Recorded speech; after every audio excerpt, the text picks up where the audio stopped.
एक बार की बात है, एक छोटे से गांव में अर्जुन नाम का एक युवा साधक रहता था। वह बहुत मेहनती और बुद्धिमान था, किंतु उसका एक बड़ा दुश्मन था, उसका मन। अर्जुन अक्सर सोचता था कि उसे अपने मन को नियंत्रण में कैसे रखना है, क्योंकि उसके विचार हमेशा उसके नियंत्रण से बाहर होते थे। एक दिन अर्जुन अपने गुरु के पास गया और बोला, गुरुदेव, मेरे मन में हमेशा नकारात्मक और अशुद्ध विचार आते हैं। मैं जानता हूं कि यह गलत है, लेकिन मैं अपने मन को रोक नहीं पाता। यह वासना के विचार मुझे बहुत परेशान करते हैं और मैं कभी शांत नहीं रह पाता। गुरु ने मुस्कुराते हुए कहा, बेटा, मन का विजेता वही होता है जो अपने मन को जानता है।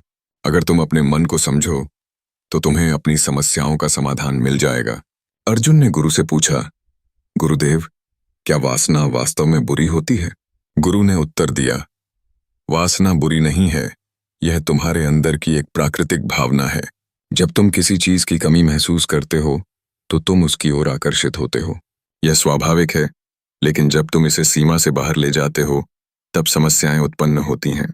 गुरु ने उसे एक कहानी सुनाई।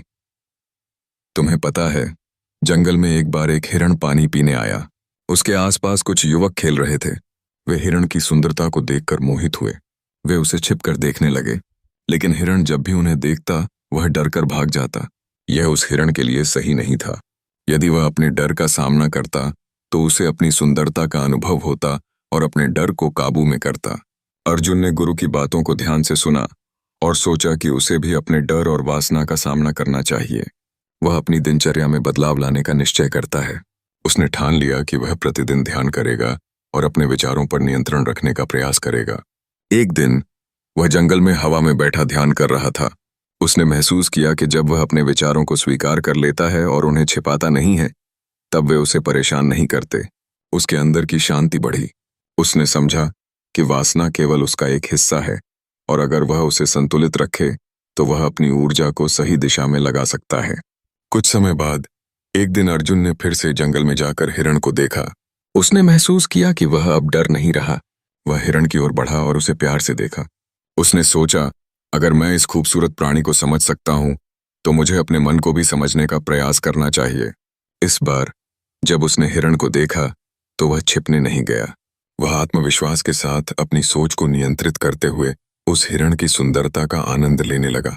अर्जुन ने समझा कि जीवन में संतुलन बनाए रखना बहुत आवश्यक है। उसने अपने मन को समझने में और भी ध्यान लगाया और धीरे धीरे सकारात्मक विचारों को अपने जीवन में शामिल किया। समय बीतने के साथ अर्जुन अपने गांव का सबसे बुद्धिमान और संतुष्ट व्यक्ति बन गया। वह हमेशा लोगों को मन की शक्तियों और संतुलन पर उपदेश देता। उसने सीखा कि मन को समझना, उसे नियंत्रित करना और आत्मस्वीकृति ही असली ज्ञान है। इस प्रकार अर्जुन ने जाना कि मन की महिमा का रहस्य अपने भीतर की वासना और डर को स्वीकार करके उन्हें संतुलित करना है। उसने अपने मन को जीता और उसे एक शक्तिशाली उपकरण में बदल दिया। अर्जुन की कहानी हमें यह सिखाती है कि मन हमारा सबसे बड़ा मित्र और दुश्मन हो सकता है। सही समझ और संतुलन के साथ हम इसे सही दिशा में ले जा सकते हैं।